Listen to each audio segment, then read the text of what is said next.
Um, Hello, everyone. I am Tesser Mukhtar, and it is my pleasure to welcome you to today's webinar.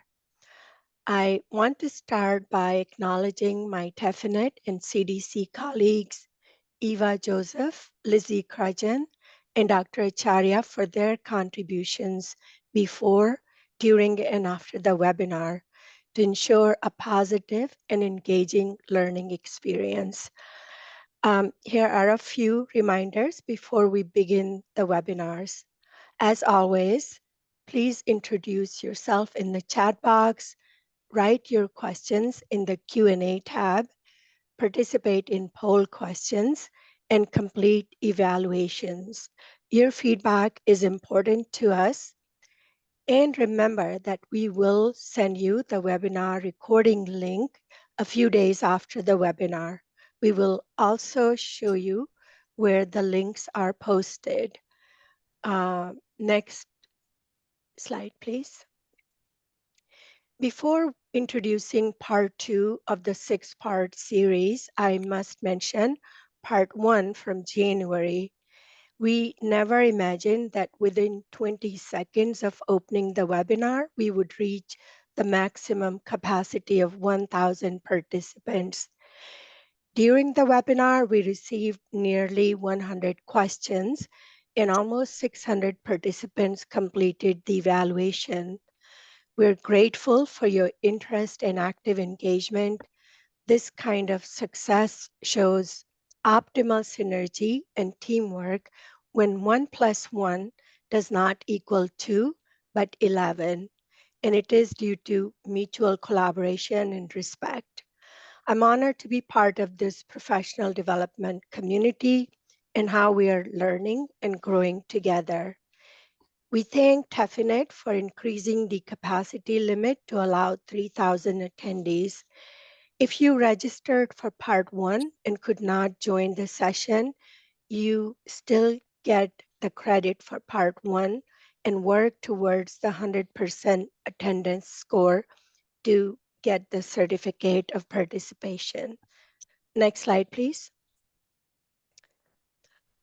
I'm excited for today's topic.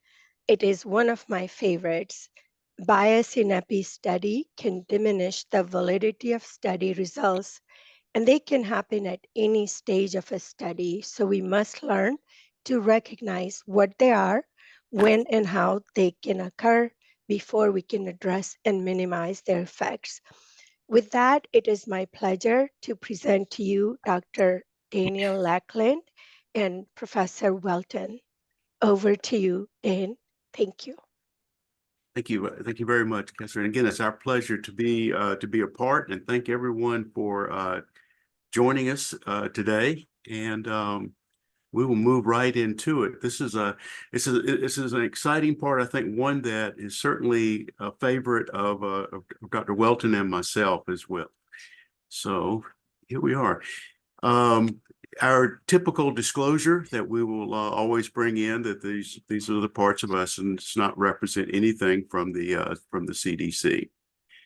Today we'll talk about the different types of bias that are in studies, talking about the sources of bias, and also looking at approaches to identify and address bias. And we'll also use some examples that many of you have asked for to kind of have some practical examples and some practical pieces. The first is we think, why do we even need this topic? Why do we bring into it? And it typically is going to involve the internal validity of a study. That basically is the extent to which the observed differences, what we find in a particular study between two comparison groups, is actually attributed to an intervention or to some other type of factor other than other factors. And it really is there. In other words, you're finding something that's real, that you can change your practice to, that you can recognize and develop a piece for that. But even with the best formulated hypotheses that you have with a different study, there are two types of errors, and this is where we want to kind of bring it in, that the two types of errors that can occur. The first is a type 1 error, And this is when you observing a difference when in truth there really is nothing there. And you see this is called a type 1 error, and this is going to be generating false positives. So your study or this analyses, you found something that's there, but in reality, it's really not there. A false positive. Type 1 false positives. The other type of error, a type 2 error. This is where you fail to observe a difference when there actually is one. This is one of the false negatives. And this is one that particularly you see with underpowered studies where this is a great finding, something that's very significant, something very important, but you didn't find it because of basically a flaw in your study design. These are the false negatives. Both of these you can see can greatly affect what the study results are and the application of a study result. Both of them can actually do harm in the study population as we look. So they're very important. You want to keep getting that grasp of a type 1 error with false positives, a type 2 error with false negatives. They basically, type 1 and type 2 errors are generally produced by one or more of the following types of scenarios. It can be a random error that we'll talk about. It can be a random misclassification that we'll also talk about with information. And it can be certainly with bias that we're going to talk extensively about, and confounding that we'll talk about next time. It's important to think about random error and systematic error. And the reason for this is because you can sometimes do something about one, but not do something about the other. The first is a random error, and this causes one measurement to differ slightly from the other, and it comes from basically unpredictable changes that are being done. So random errors are just that, they're random, as opposed to the systematic error. And this is kind of like something that always affects the measurement in the same way, by the same proportion, and it provides kind of a reading that is in the same direction. And we're going to give kind of an example of that. The key part right here, the random errors cannot be eliminated from the experiment, but systematic errors can be reduced with adjustments and these kinds of things that we will kind of address. So an example of a systematic error, this could be a worn out instrument that would be done that goes into a specific category. One that is a very, very common one, an incorrectly calibrated instrument such as a scale that doesn't have a zero. When you stand off the scale, it doesn't go to zero. It maybe goes to 1 pound or 2 pounds or something like this, that you would be able to see, and it would be constantly in that fashion. And you could see, you could probably make an adjustment there. Or it could be an observer that you have that consistently is being wrong. They kind of have what we call an indigent preference, that they would be looking, if you're looking at blood pressure measurement, but they're always in the same type of a direction. And in one sense, you can think we could make an adjustment. Random errors, again, is a deviation from the results and the inferences from the truth. And it only occurs with the random error as an operation of chance. So I can't predict it. I can't make a determination. It's in different areas. It also produces the type 1 and type 2 errors that we had been discussing. The random errors, again, the variation occurs that was due to chance. So I can't predict it. That's the piece. It can be estimated and expressed using p-values that we can look at in confidence intervals, but it can't be eliminated. It's always there. We can do something like increase our sample size that makes we get a little bit more precision, but it really can't be eliminated. And this is where, when you're thinking of different errors, you're thinking, is it a random error or a systematic error? And this is what kind of summarizes it in one piece. The figure on the left here is an idea of a systematic error. So if you saw this type of error that you would see, you could see we could make an adjustment and move all of these maybe towards the center, and we would have a fairly equal thing. So I can make an adjustment. that we would see. A random error is all over the place. It's very difficult for me to make any type of an adjustment and bring it in. So what I could do is increase my sample size and have a number more, and it just makes it just a little bit more of a precision. But you want to think about systematic errors, random errors, and what are we looking at? Dan, Yes, could I please. jump in for a moment? Please So, do, please. I learned my initial learning in clinical epi was from Jeff Rose, who Yes, many on the call may not know, but was sort of the father figure of clinical epidemiology. yes, And he had a wonderful way of taking complex information and distilling it down to very simple concepts. And he used the term clean dirt and dirty dirt. So he would use the term dirty dirt for systematic error, because if you're not prepared for it a priori as you design the study and you standardize the protocol to minimize or preferably avoid predictable or systematic error, you can't deal with it after. There's no formula that allows you to deal with it satisfactorily once the study is completed. On the other hand, random error is, as you said, non-predictable. He would call that clean dirt, because you can't you can't eliminate it, but you can manage it. You can manage it by averaging, and you either have a very large sample size that you can average in, or you might do repeated measures as we often do in blood pressure, and we will average a number of pressures at a number of observations. So I don't know if that makes it any clearer, but they're two very different types of error, yes. and they're managed in two very different sorts of ways. The systematic error you have to be aware of. It is you'll probably know it. It's somebody's done this study before and they've pointed it out, and you have to try to minimize that in the design. And random error you have to deal with by averaging and make sure you have enough power to avoid that type 2 error. Great. Thank you, Dr. Welton. I think that's exactly it. And it's an important, it's important to get the distinction and to recognize what you can do as you're reading studies, as you're doing your own studies. Bias affects what the results are.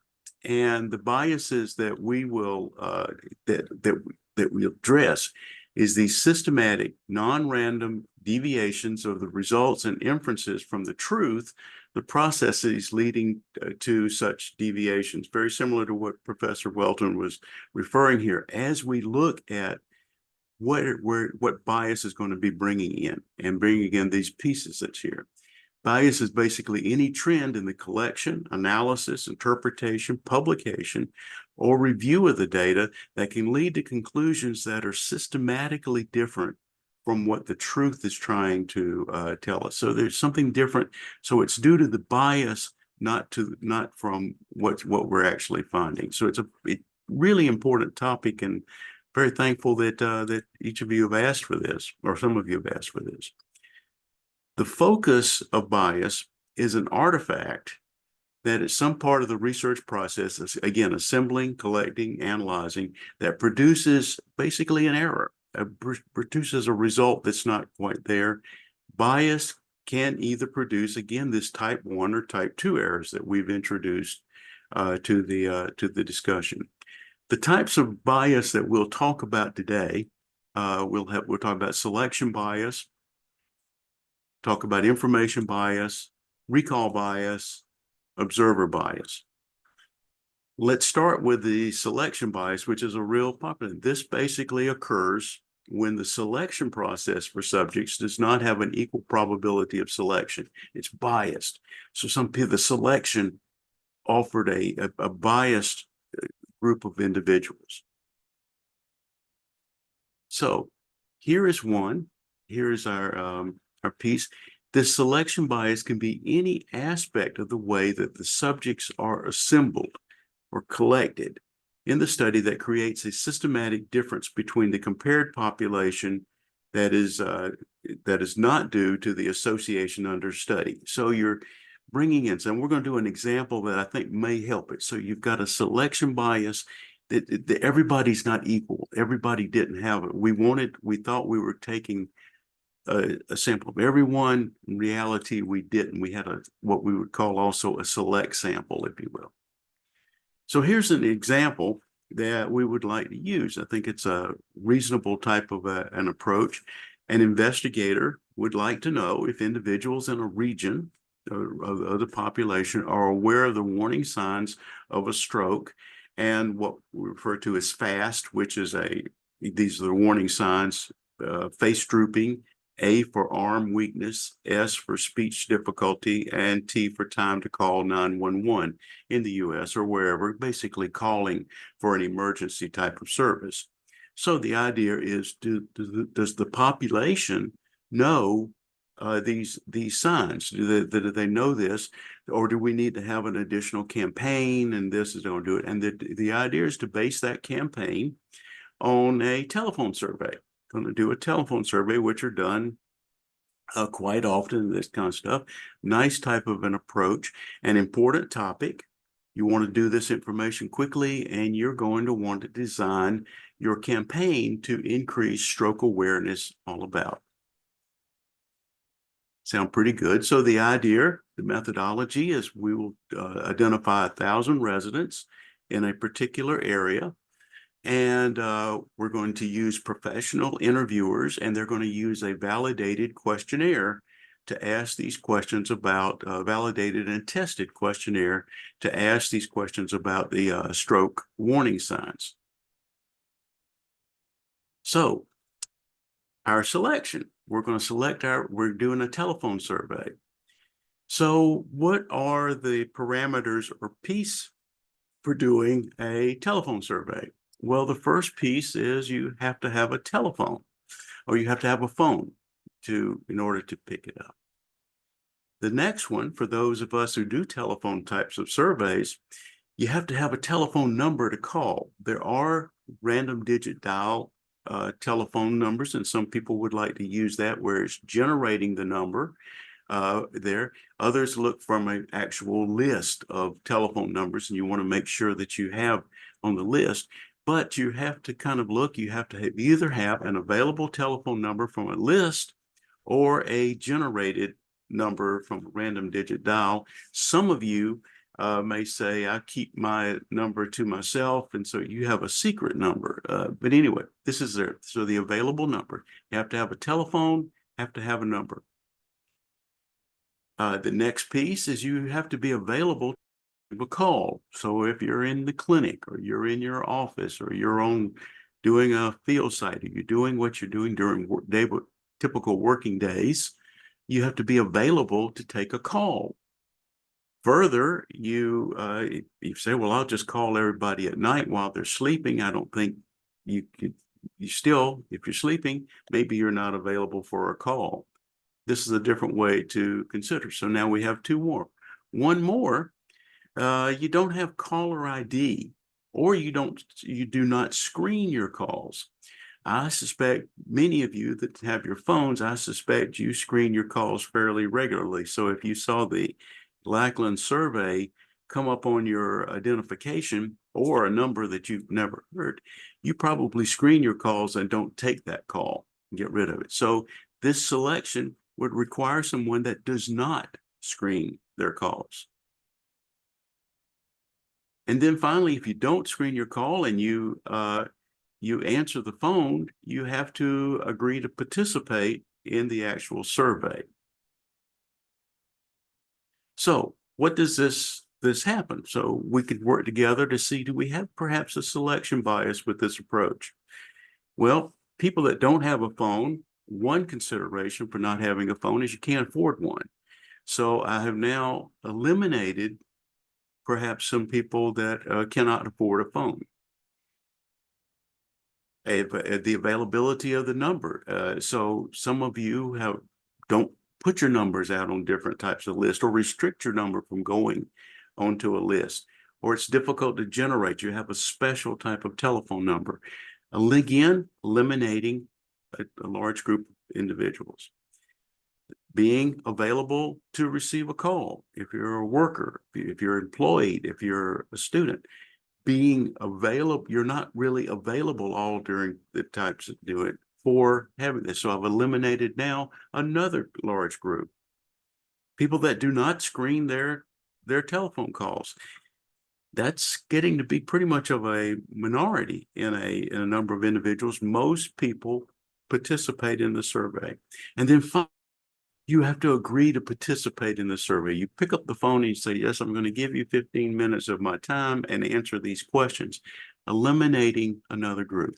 So the original intent is we wanted to know the awareness of stroke risk factors.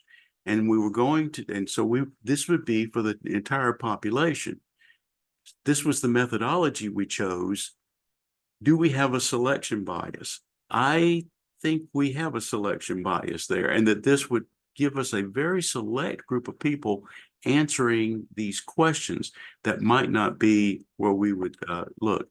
And to go to Dr. Welton's original part, what we have here is a significant selection bias, at least in my opinion. So the idea, as Dr. Welton was saying, I need to think about another approach and another type of sample size. So I think here is a good selection bias. Dr. Welton, did we describe that, you think, fairly well in that? You did brilliantly. And I'll mention another one that we both see very often when papers are submitted. Somebody wants to estimate what is the prevalence of something, let's say hypertension in their country. And they go to the clinic and they get a lot of clinics together and they try to estimate high blood pressure in the clinic. But of course, people who go to the clinic are very different to the general population, and that estimate may well be biased. And that's one we frequently see in papers Yes. that are submitted. Absolutely. And it's so important because we come up with a wrong conclusion. So here's So there's nothing, of course, I should say the obvious. There's nothing wrong in doing that study and doing it well, but then the inference only applies to the population in which the study was done, and generalizing that to the entire country would be the problem. brilliant. Thank you. Paul. I think that's exactly spot on. Let me do one more very, very similar. And this time we're doing a pretty good survey, but this is kind of looking at getting responses. Well done survey, good sample, but let's see what we've had. The question here is a routine type of question. Have you driven a car when you've had too much to drink? And we would say during the past 30 days. This is a very subjective question, perhaps, but it's one that's commonly used. You get a group of respondents and you're just simply asking, have you, in your own opinion, not been arrested or not been stopped or not any kind of measurement, just in your own opinion, you've gotten behind a car and you've driven and had too much to drink?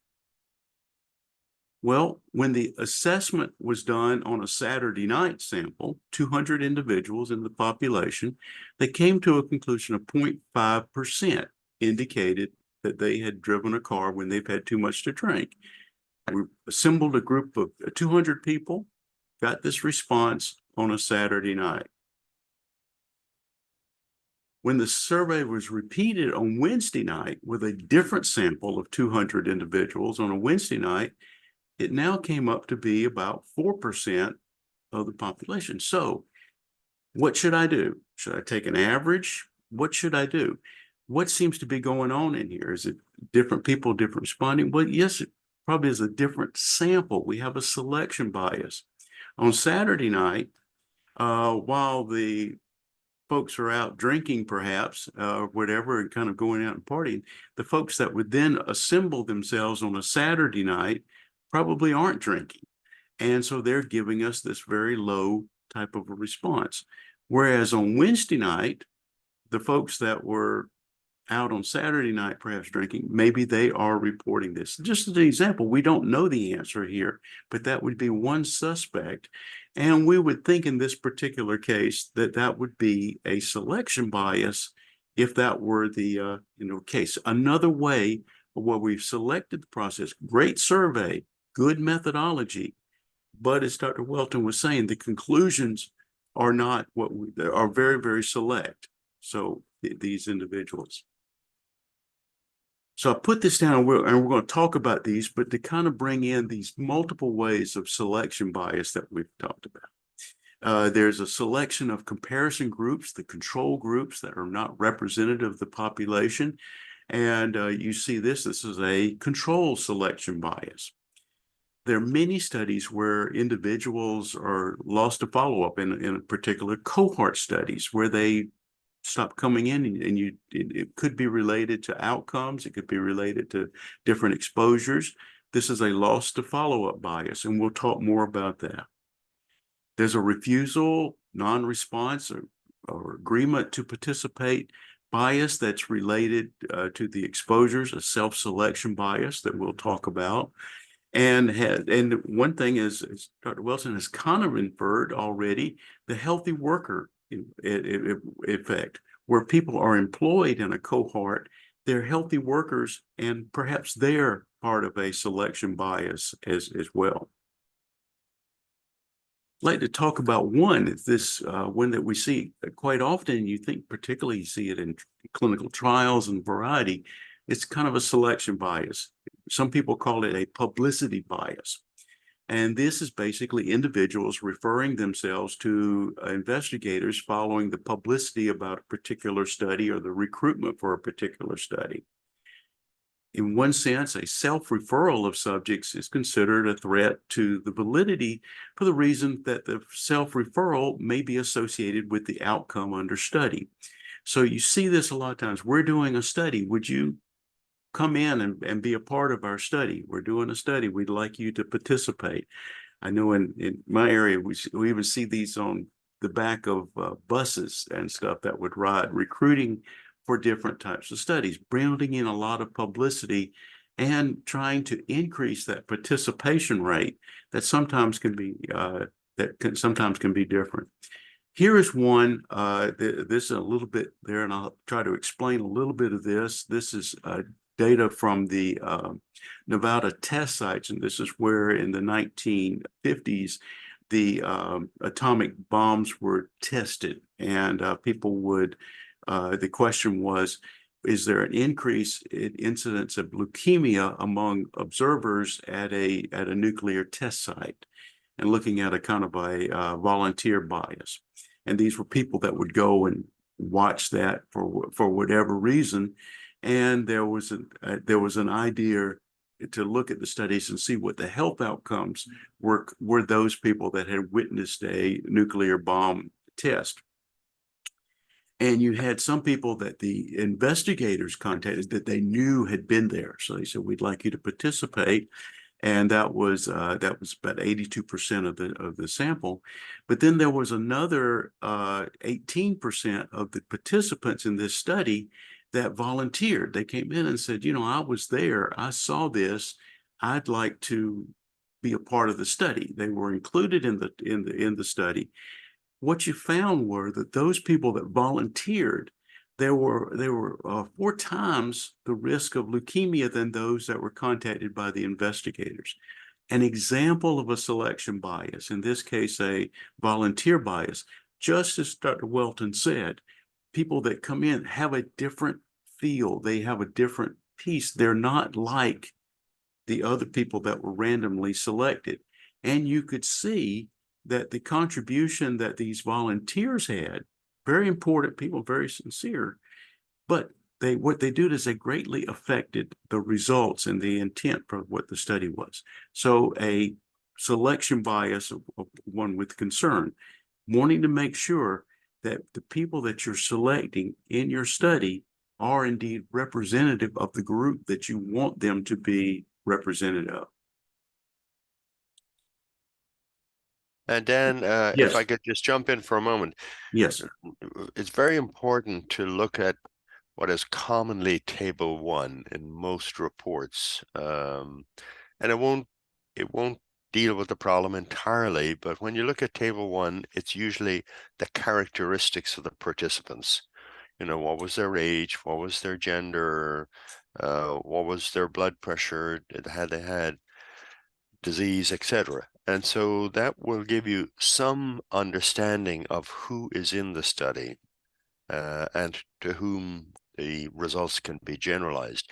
It won't cover all forms of selection bias, but at least it'll give you a pretty good start in understanding who's in there and who's not. And if you're doing the study yourself, it's very important that you have a very clear table one so others can understand who you have studied. Excellent. Thank you. And So in most papers, table one is always a key table one. thing to go to. Yes, sir.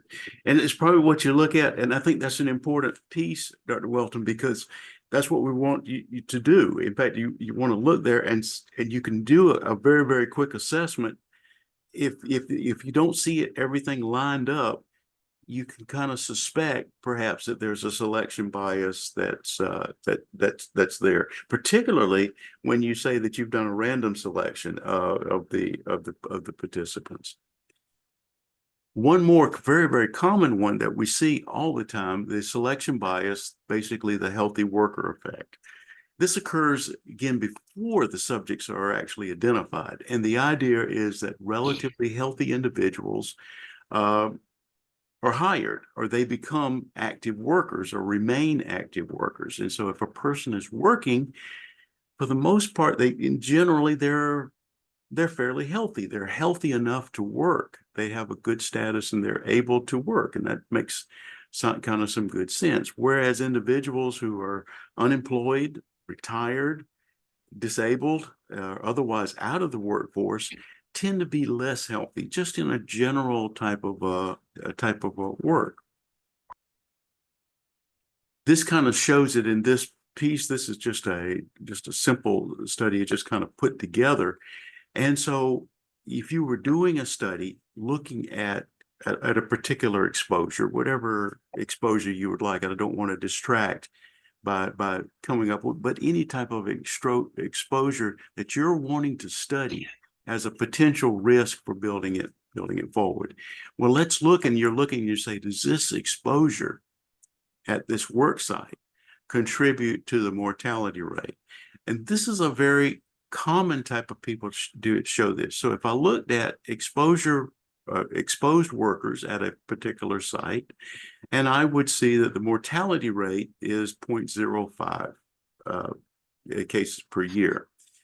I look at the workers, the total workers, and I'm seeing almost the identical mortality rate. But if I look at non-workers that tend to be a little healthier, a little less healthy in the general population, what I'm seeing is almost a 5-fold greater risk of mortality. And this is what you oftentimes see, is that these healthy workers also oftentimes healthy workers have less risk factors that they're doing, and that's perhaps part of their employment as well. So something to kind of look, is this an employed status? So if I were only interested in workers, and I was only kind of wanting to kind of focus in the worker aspects of it, I would be able to use this type of information. On the other hand, if I was thinking about, I want to know about this risk in the general population, and I did not include non-workers, I would have a situation.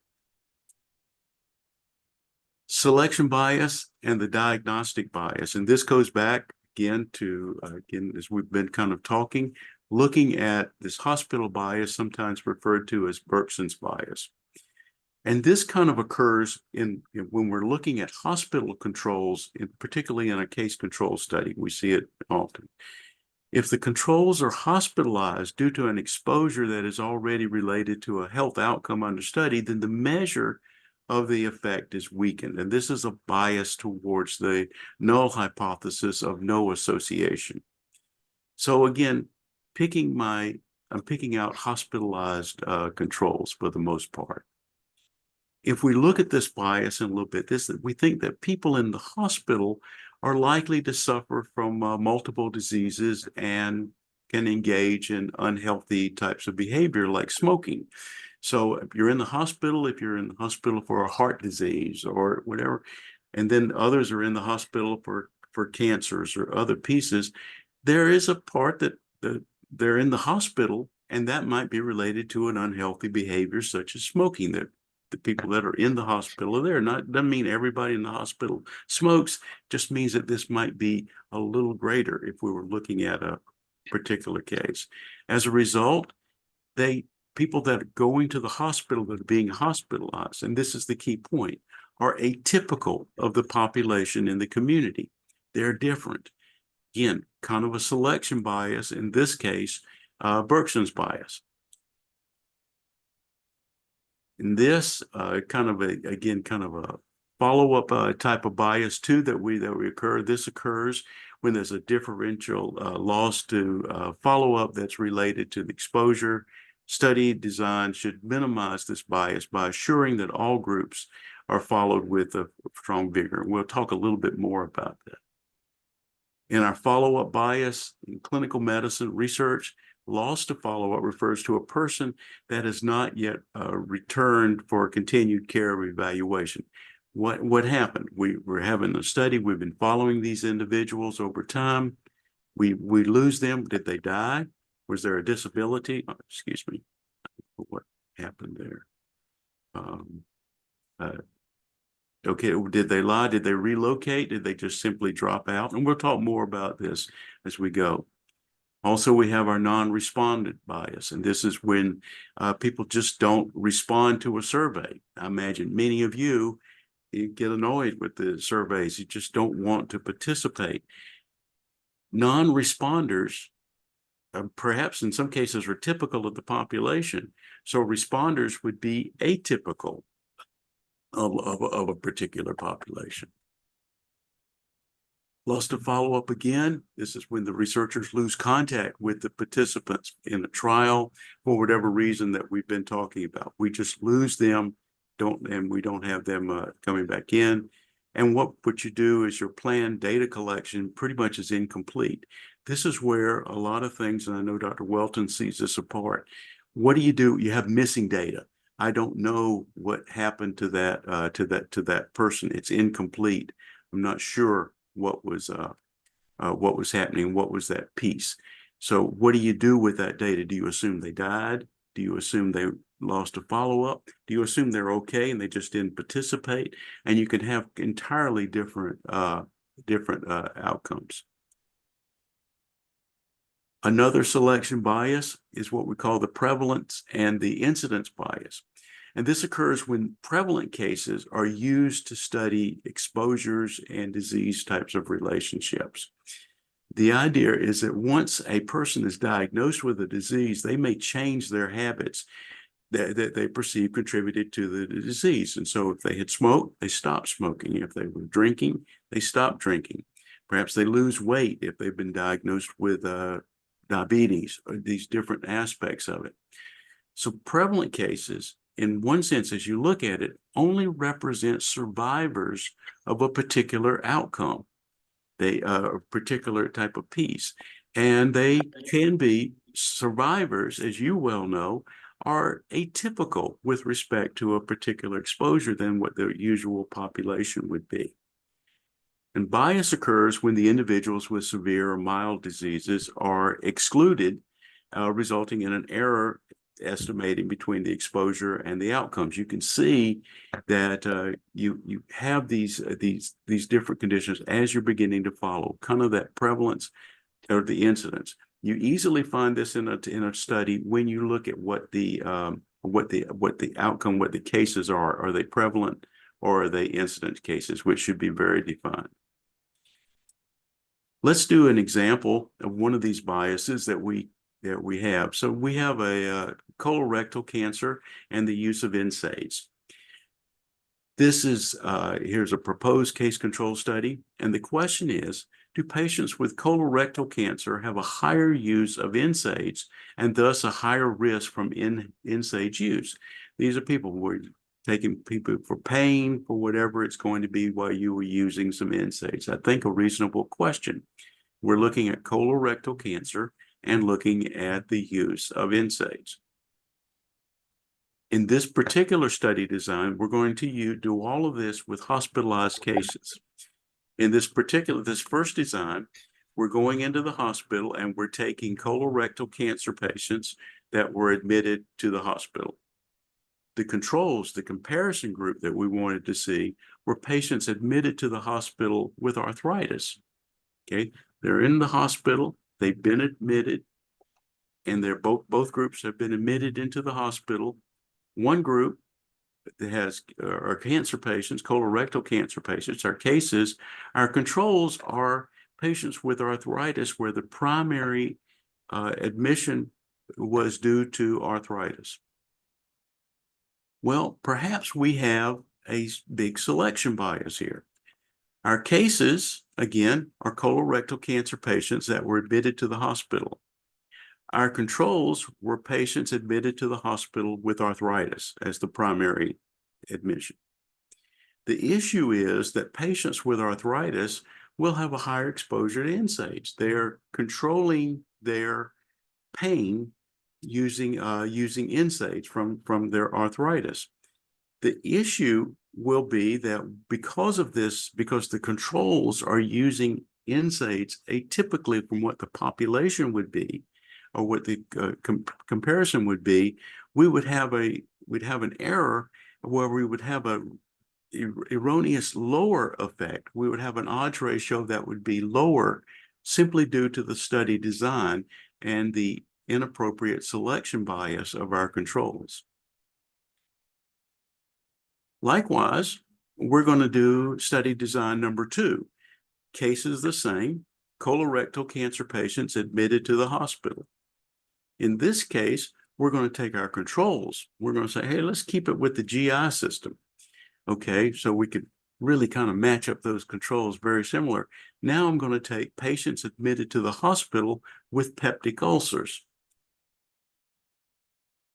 Again, our cases, in this case, the colorectal cancer patients admitted to the hospital, same. The controls this time, patients admitted to the hospital with peptic ulcers.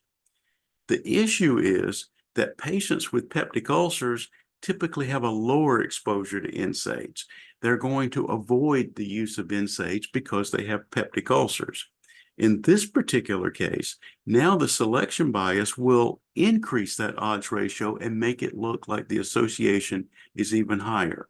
So there's a selection bias accounting for the magnitude of the odds ratios. We're not answering the question that you sought to answer simply because of the selection bias that we have with the cases.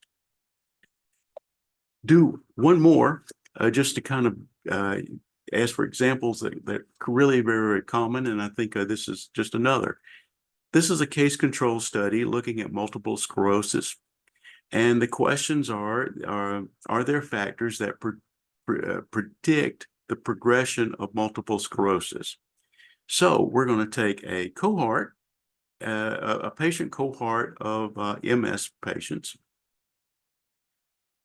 And some of the issues that we do see in this, okay? So in this particular case, there's a differential loss to follow-up, kind of our loss to follow-up type of posture. This is especially problematic in cohort studies in which you're following people with a disease.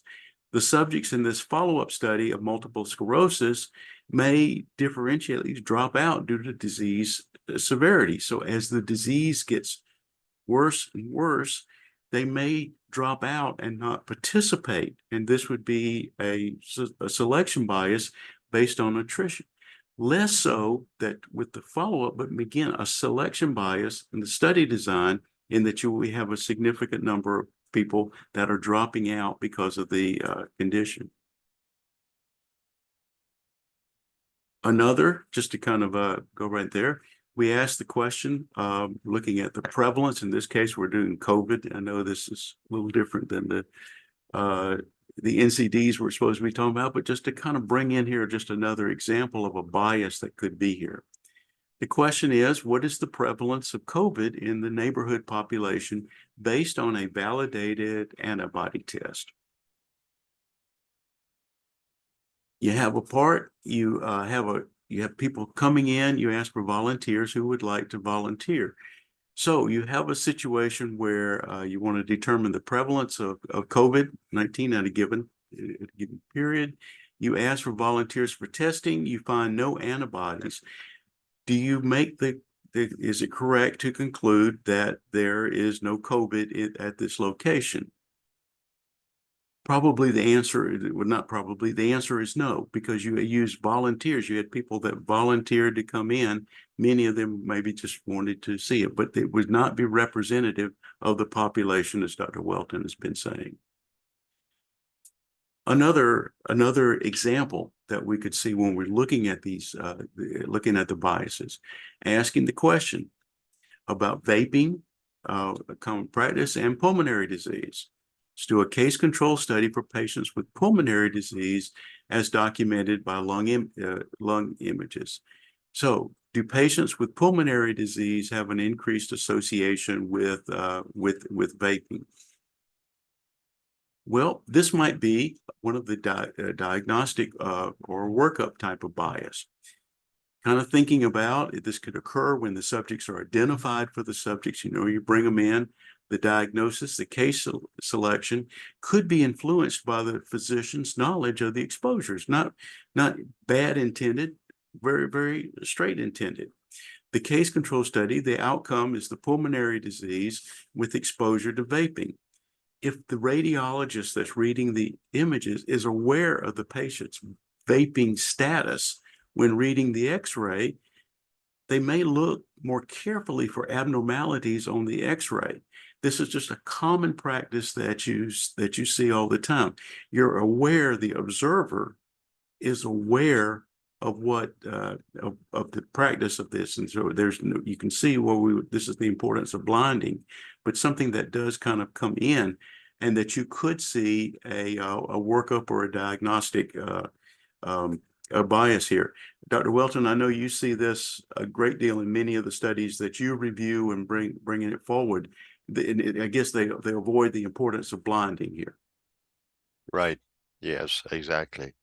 And of course, we're pointing out all these issues now, and these are things you want to sort of anticipate as you're planning the study. Don't be intimidated. Yes, You want thank to, none of us are going to do a perfect study, but we want to anticipate and do it as well as we can. And we're here talking mostly about observational epidemiology. Clinical trials would be a different design where we select people. We know a priori we're going to have a lot of selection bias. This just goes with clinical trials, but we're really looking for internal validity. So the thing is, ahead of doing your study, you're going to put a lot of time and effort into it. Try to make sure you design it as carefully as you can to avoid as many of these predictable errors or systematic biases as possible, and try to make sure that you have sufficient sample size, or you're doing repeated measures and averaging to deal with random error, and power estimates will help you a lot on that side. Thank you. Let's move to another, and information bias. And this could be also observational bias, this kind of stuff. This is a flaw in the measurement of the exposure and the outcome part that results in different quality accuracy of the information between the two groups. Again, as Dr. Welton says, go to table 1 and to see what are some of the differences in here. And we're comparing these two different groups. Now look to see, is there also maybe some information bias? So here is, again, this occurs when the information is known at different levels by different subjects. And so here's one that I actually was involved with at one point, and it's kind of an investigator wishes to investigate clusters of low birth weight, but does not have access to birth certificates. And this is more of a legal part, wants to get in here. So he asked the parents about the birth weight of their child, thinking that that might be an accurate source of the different directions. So looking at this information bias. And so a very, very simple question: how much did your your child weigh? And this would be the same baby. Parents look at this. How much did your children weigh at birth? When they asked the mothers, 200 mothers were asked, and they took a mean, and they had a mean of 3,200 grams was from the 200 mothers getting this piece. They asked the fathers what this is, and the same babies, and this time they came up with a mean of 3,500 grams. Fairly different. Two sources, I think very, very well intended, but an information bias. Some would suggest that the mothers might be a more accurate measurement association. They might more accurate and have that detail there. Fathers, on the other hand, kind of get in with a general category. So if a couple of ways to look at this, if you were going to have a measurement of birth weight, would you go with the mothers? Would you take an average and figure the fathers knew something? But the issue there is you want to make sure that you're going with the best source and the best type of information. Here would be an information bias. And so if you asked either one, this actually was a real study. If you asked either one, you're going to get less accurate. You'll have errors in your measurement and your estimation. Recall bias, very important, I think, a very key one on many, many different types of studies. And we want to address this in very good detail. This occurs when the information is recalled differently for different subjects. It is often when there is an event associated with an outcome where the recollection can be different. And here's an example. My birthday is June 26th. I can tell you many of the events in detail of what happened on my birthday. I don't mean to pick it, Dr. Welton.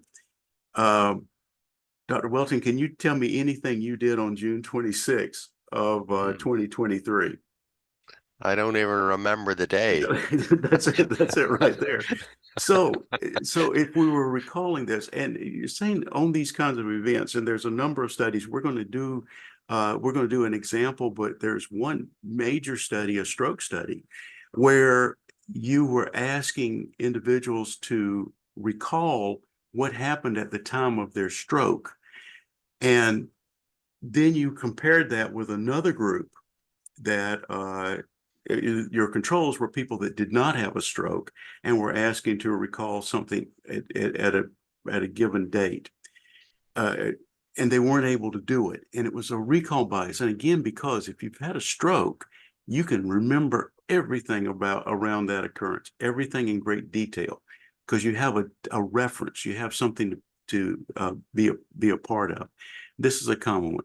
Here is one right here, again, going back to NSAIDs, and this is a little bit hypothetical, but this is based on a real study, looking at birth defects and the use of NSAIDs during pregnancy. I use NSAIDs because it's not prescription. So if you had a prescription, you know that they would be using because you had a prescription.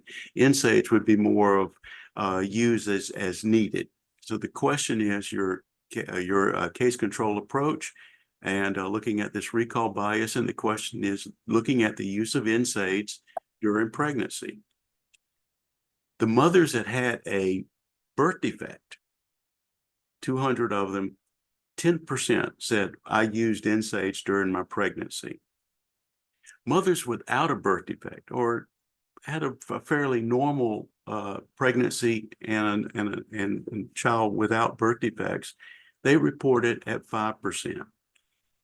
Typically, what you would look at in this with a recall bias is that those mothers that had experienced the birth defect were more likely to be able to recall. They had a reference. They had a birth defect in their child during their pregnancy. They're able to recall all the events associated with the pregnancy better than the mothers that had a normal birth. Very similar to what we were talking about on June 26th. It was I'm sure a great day for Dr. Welton. He just couldn't recall it. But I was able to recall it because I had a point of reference. Dr. Welton, I know you see this in trials really all the time that we see the problems of recall bias. Yes, with observers and you know, this is particularly important, obviously, for case control studies. And patients, can they recall better than controls? And are they incident patients, which will put them closer to the exposures that you're interested in, or are they prevalent? They may be 10 years out from having the exposure. They can't recall as well. So particularly in case control studies where you're depending on recall to get some of your critical information, it's very, very important. We Yes. often come across this. Diet is a great example of Yes. can people recall what they ate in the last 24 hours? And um, is there some reason to believe that the groups you're comparing may have different abilities to recall? Yes. Are you using different techniques? Sometimes we do a recall bias, we do a recall and we have prompting. We typically do that. Yes. But you may be in the other group doing recall and not prompting them. You're likely to get very different responses. Yes.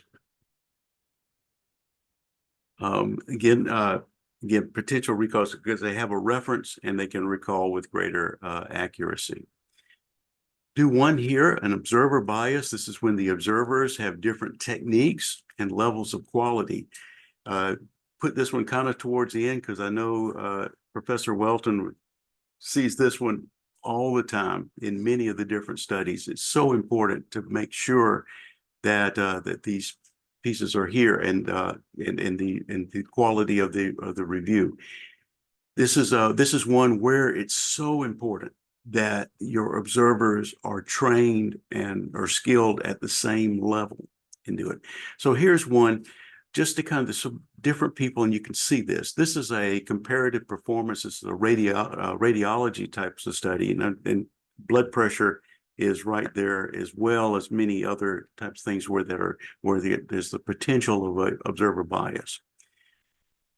All the decisions are made under conditions of uncertainty have error rates, and this is an important part in this even. All meaningful decisions are made under conditions, again, of uncertainty.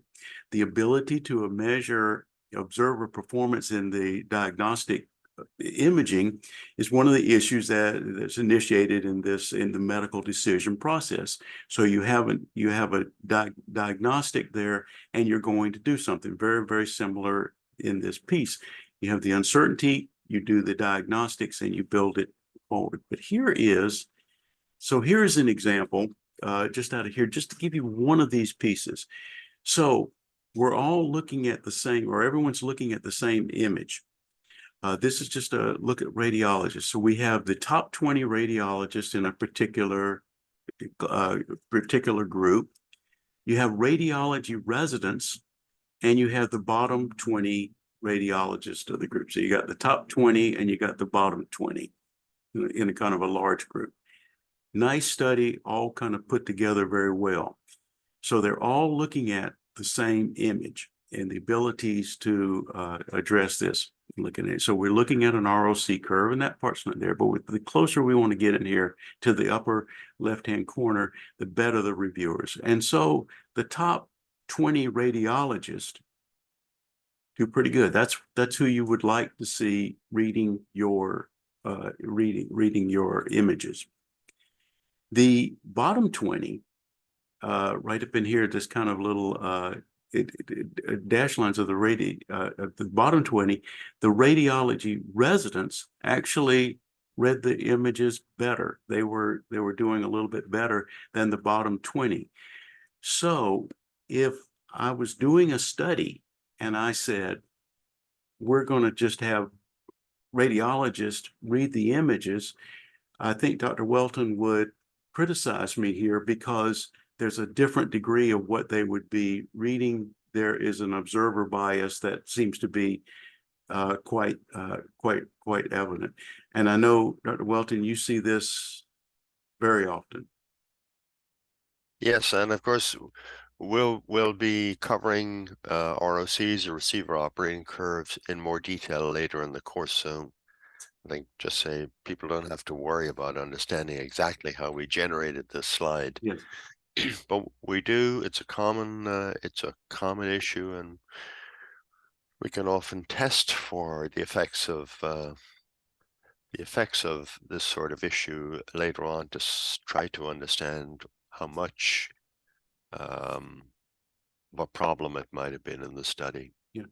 Dr. Wilson, if this were you, this can, whether it be cardiac imaging, brain imaging, or even blood pressure measurement, if you saw this slide and this were your study, would you train all these folks again, or would you maybe say, I'm just going to use the top 20 radiologists to qualify? What would be a study approach you might take? You could do either, really. I mean, you could take the top 20 if they're available, but they may not be. But you're looking at this and saying, for sure, I need to try to train the people who are down in the lower curves to try to make them perform as well, or close to as well, as the top 20 radiologists. So training and testing and certification is a common pathway to trying to improve and try to mitigate this type of bias. Yep. Excellent. Thank you. And then just one more. So again, we look at this. This is looking at, we're seeing this more and more as we see artificial intelligence becoming a piece. Here is computer-aided diagnostic in medical imaging, and this is CAD, computer-aided diagnostics, has become, again, a major part in medical imaging. The basic concept is that CAD is to provide a computer output as a second opinion to assess the radiologist's image interpretation by improving the accuracy and consistency of the radiological diagnosis, and also by reducing the image reading time. Again, but this might be kind of a observer by if you're do it. And here's just the example from this particular study in the British Journal of Radiology, where they had the normal performance without the computer.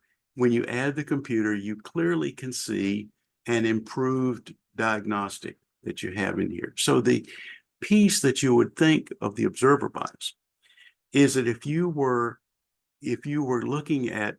including some cases or some parts of your study where you were using computer aided performance, as well as you were taking some that were not, you would be really seeing an observer bias there, because you're getting two different levels of accuracy, much like we saw with the different radiologists. And you see this. So the issue is to know, was this, in this particular case, was this computer aided or not in a particular study, and we're able to do it. Observer bias, things that we want to consider when it's different. So it's important in this part for the study, for you, the investigators, whatever, to emphasize this was computer-aided diagnostics or not, and building in this piece.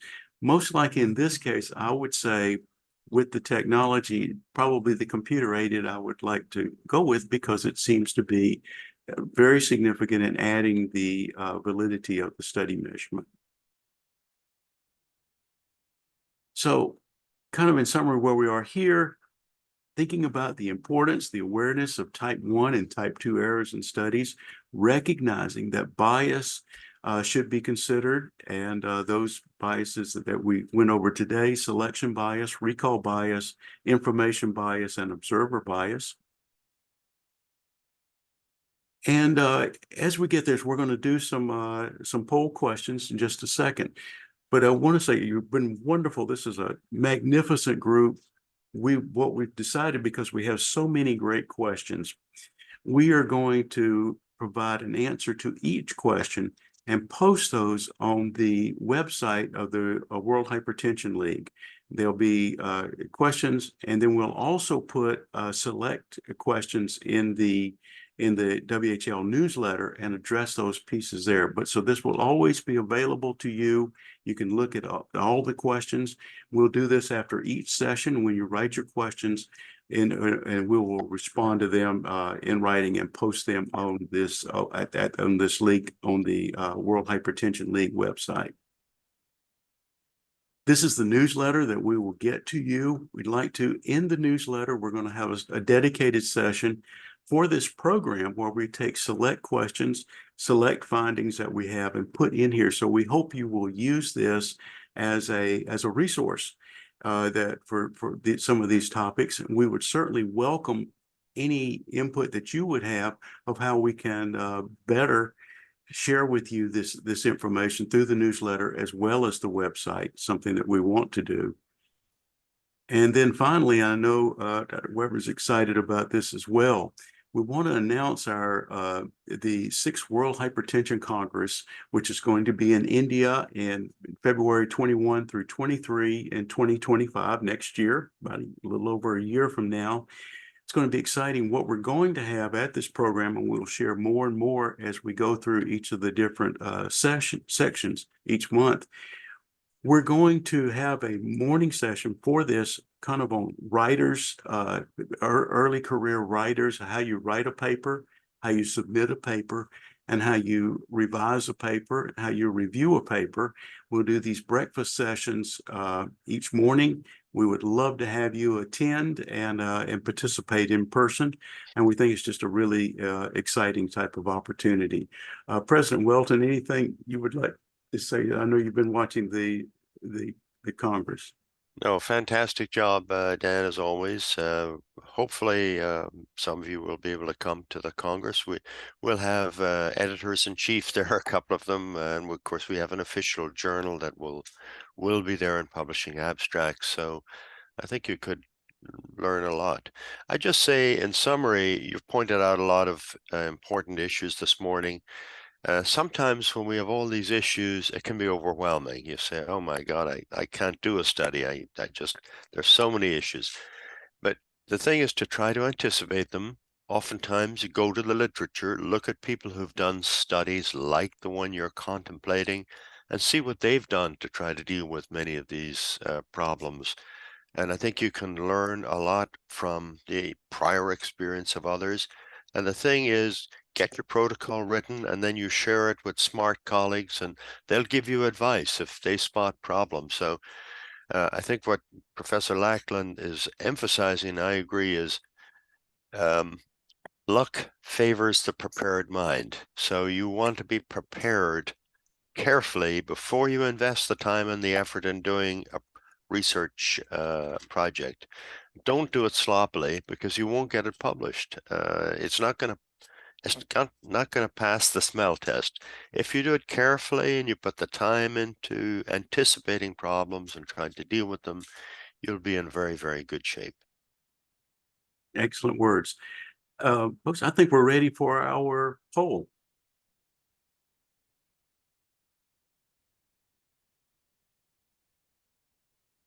Sorry, I was on mute. Thank you, Professors Lackland and Wilton, for another excellent presentation. Understanding and addressing bias is very, very critical in our work, and we greatly appreciate how you address different types of sources of bias and their implications in epi research. That was wonderful, and we would also like to acknowledge all the examples you included to enhance the understanding of bias. So thank you very much. And everyone, please keep on writing the questions in the Q&A chat box. And if you don't mind taking a few minutes to fill out the evaluation form that Lizzie just put in the chat box, that would be great. Your feedback is important to us, and we value your suggestions. Thank you. And next, I would like to invite Lizzie to share a few poll questions. Lizzie, thank you. Started. And just a reminder, this is just for your enrichment and fun. You will not be graded on these poll questions. Our first question is, systolic blood pressure for patient A was measured by 4 different health professionals using different devices and at different times of day. The physician, the nurse, the pharmacist, the medical assistant each had their own readings here. We'll just give this a few seconds for you to pick your answers.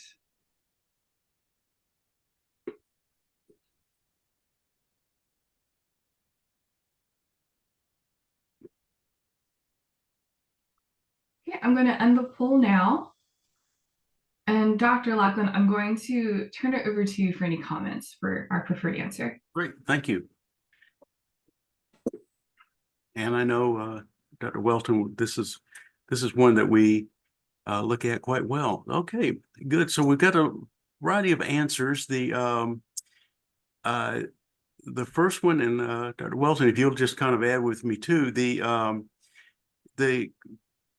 preferred answer that I think we would go with is the suspect the potential measurement observer bias that kind of is there. You saw different readings that were here, and so this could be kind of a difference in the kind of the observer bias for a variety of different reasons. I mean, even if you looked at something like white coat hypertension that I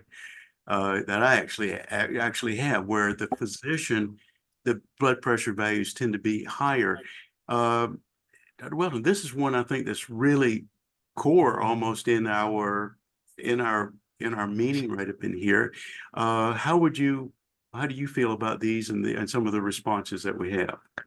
Well, I think a lot of people got this one by my estimates right, that you've got different observers getting different findings, and you suspect there's probably bias, and you have to go back go back to square one and retrain and recertify. And I will just put a plug in here. The World Hypertension League, if you go to the website for blood pressure, in conjunction with PAHO and many other groups, we've got training.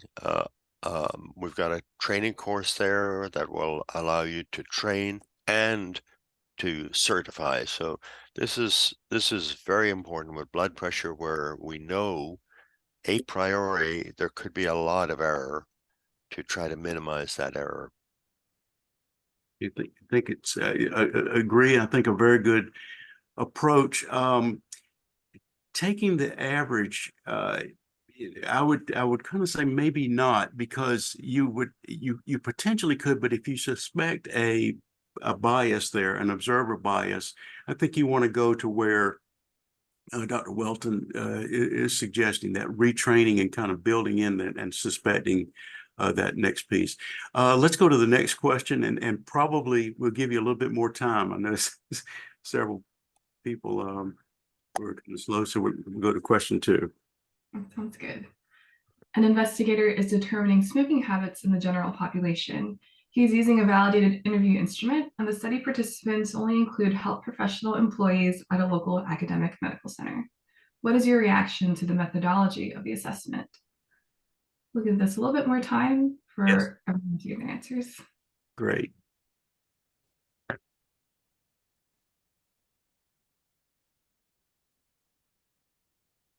Okay, results are still coming in.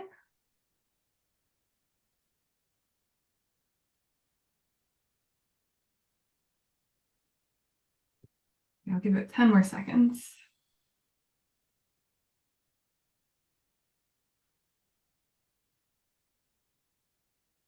All right, let's end the poll here and we'll share our results. Yeah. Boy, another, this is a super group. I think very good. That last one is that part. There are concerns about the selection bias. Again, if you think you're looking for the general population, and that was what the plan was going to be, as I'm reading this and thinking about it. I do have a validated instrument. That's great.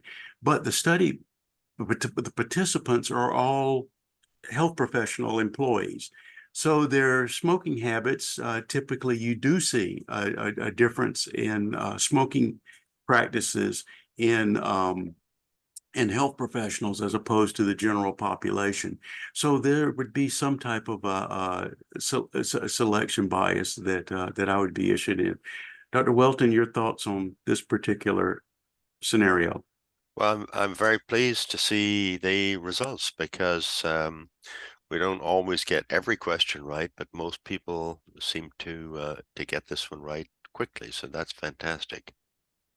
Yes. So again, important type of consideration, good study, good methodology, everything else here. But again, what was the original question? Now, if the question had been, I'd like to know the smoking habits for health professionals, then probably number one would be the first option would have been the best, absolutely best choice, because you're doing now a study, you've made your selection of a population that are health professionals, but that's where your results are. So the results that we have out of this study would indicate, again, for health professionals and not for the general population. Okay, let's move to our next question. Okay. Final poll. A study assessed the dietary intake during the peak of the COVID-19 pandemic from September through October 31st, 2020. The investigator assessed the intake of 5,000 persons using a validated survey instrument during the first week of 2024. Findings revealed that those infected with COVID-19 during the peak period were more likely to consume fresh fruits, vegetables, and salmon. What is your reaction to the findings? Let's give this maybe 30 to 45 seconds. Okay, we'll get a little bit of extra time on thinking about this one. It's not meant to be tricky, but thinking of what the potential responses could be.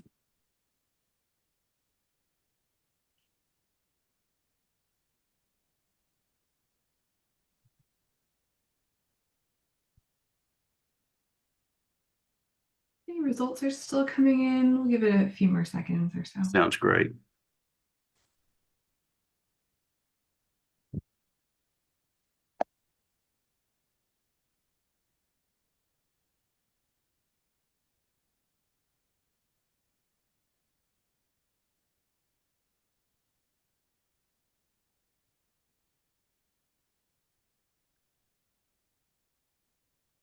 Okay, I'm going to end the poll here.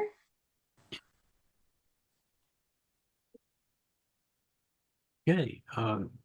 Boy, I'm feeling good. I think this is the case. The scenario is that if you had COVID during this time period, you recall you recall your diet during that time period. You knew that you were sick, and I think many of us can do this right now, whether any type of sickness that we have, we can recall the association there. Another one that you see with kind of the recall bias that many of us have, if we come down with any type of infectious disease, we all kind of suspect who gave us that disease. I know Dr. Welton and I go back and forth. We have grandchildren, and we suspect that the grandchildren get us sick as grandparents. That may not be true, but that's what we suspect.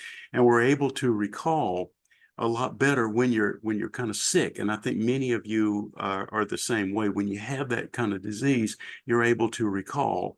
Whereas if you didn't have the disease, during this time period, it's very difficult to recall what you ate during that time period, given that you weren't sick. It doesn't mean everybody that was sick has great recall. It doesn't mean that everybody that wasn't sick doesn't have any recall. What it means is that it's different for the people that were sick than the others. And so that's where the recall bias turns out and it becomes a factor.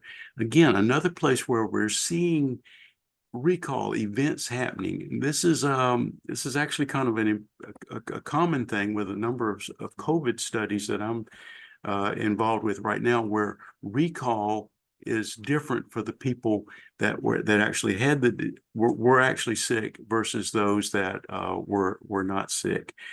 Dr. Welton, other comments about recall bias here? No, I think you've said it, Dan, very, very nicely. Yeah, great. Thank you again. Good answers. This is exciting that we have that. And so, do we have one more, or is that are we through? We have 3 poll questions then. Okay. Yeah, so we're done with the poll questions, and thank you everyone for participating in the poll questions. And next, we will open the floor for questions, and we will cover as many questions as the time permits.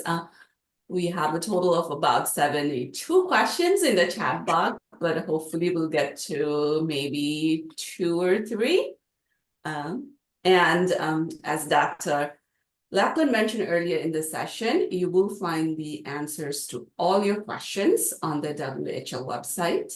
And we will share the link of the website when we share the recordings and the slides from today's session. So it will be sometime next week. So please stay tuned. Let me just open the Q&A chat box and maybe we can start from the top. So the first question is about how we can minimize bias. So in a case control study design. So in a case control study design, how can we minimize bias using propensity matching scores? Is there a way we can do it? I'll go and certainly let Dr. Welton come into that. I think as we were describing, you want to do everything up front. You want to, in your overall study design, as you select the participants that you're going to have, both the cases and controls, and I think that was the study design that was recommended. You want to make sure that you're selecting your controls based on to match out your cases. The idea is, just as y'all, each of you know very, very well, that you want the only difference between the cases and controls is the case, the thing that you're looking at. And so you're wanting to kind of figure those pieces. And so that selection of the comparison group up front is very, very important, and thinking about what you want to match. If it's important to match on gender and ethnicity and age, certainly you want to make sure that you're doing that in a proper, but also considering the other biases that we've gone over here today, as we think in particular the selection bias issues that are there. Dr. Welton, I think some of your experiences. Yeah, well, case control studies, two big biases that come to mind would be selection, and the other one is recall, particularly if you're depending on recall. Now, you may be going to laboratory studies that are already in the system, and there you say, well, I don't think that's going to be affected by recall bias. The labs are there. So trying to understand it, and selection is a huge issue, and you have to think it through carefully. The question mentioned propensity matching. It's one of the approaches that is used to try to deal with and to minimize a selection bias. And perhaps we'll be talking about some of the other approaches that can be used as well. But those are two big biases you have to anticipate. Again, you have to think through as carefully as you can, write your protocol, share it with smart colleagues, look at what others have done under similar circumstances in the literature, learn, and just go into the study as prepared to do it as well as you can possibly do it, and do not let the perfect stop you from doing the study. Do it carefully, and you'll be fine. Well done. Thank you for that insight. So let's move on to the next question. It's about the differences in the data collection method. Are telephonic interviews more reliable and valid in comparison to the in-person interviews in terms of data collection? What are your thoughts? Okay. It's a marvelous question, and it depends on a lot of different aspects. I actually ran a telephone survey group and ran telephone surveys for a while myself. It often depends on the question. So I'll give you an example of what you'd want to do. Most questions where people are expressing themselves, telephone surveys work very well, particularly if you're talking of a sensitive subject. Maybe you have questions about HIV or behaviors or things like this that people would like to would like to kind of keep it a little more comfortable on the telephone, or perhaps they don't. So it is the telephone there. So you want to make sure whatever you're doing, whichever methodology you do it, that the questionnaire, the instrument that you're using in the survey is conducive to the delivery system. Whether so, if you're taking a questionnaire that's typically been used as an in-person questionnaire, then that's the way it should probably be administered until it's tested out that the telephone survey is there. I'll give you one that we use comparing the in-person versus a simple question. How tall are you and how much do you weigh? So on the telephone, we found people to be a little bit less obese when they were talking on the telephone. So it was difficult because they would tell you a lower weight, and I'm not there to observe. So if it's an in-person and I looked at you and said, well, I weigh 150 pounds and I really weigh 300 pounds, you wouldn't know that on the telephone. On the in-person, you would kind of suspect that. And so in some cases, the in-person is perhaps a little more accurate, is recalled in different ways. But the key to it, I believe, to the question, is to make sure that the validated instrument that I'm using, is it appropriate for a telephone survey? Is it appropriate for an in-person survey? And only use it for those pieces, and don't just assume. And also don't compare the in-person to